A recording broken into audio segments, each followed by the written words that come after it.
Kitchen के टोटके। सालन में गलती से ज़्यादा नमक डल जाए तो परेशान न हो। इसमें सिर्फ एक छिला हुआ आलू डाल दें, वो तमाम इजाफी नमक जज़ब कर लेगा।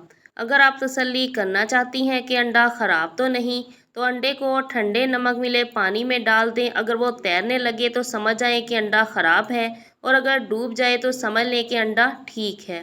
अंडे को उबालने से पहले अगर पानी में थोड़ा सा नमक मिला लें तो अंडे का छिलका अच्छी तरह उतर जाता है। अगर लीमू का ज़्यादा रस हासिल करना चाहते हैं तो इसे ओवन में हल्का सा गर्म कर लें, या फिर गर्म पानी में कुछ देर के लिए रख दें तो ज़्यादा रस निकलेगा।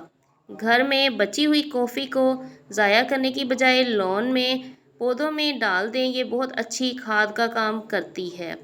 फ्रिज से अगर सब्जियों और फलों की बू ख़त्म करना हो तो इसमें एक लीमू काट कर रख दें, या फिर एक अदद बुझा हुआ कोयला रख दें, स्मेल नहीं आएगी। अगर मछली तवील अरसे तक फ्रीज़र में महफूज रखनी हो तो इसे एलुमिनियम फॉइल में लपेट कर रखें। इस तरह ये बहुत अरसे तक बिल्कुल ताज़ा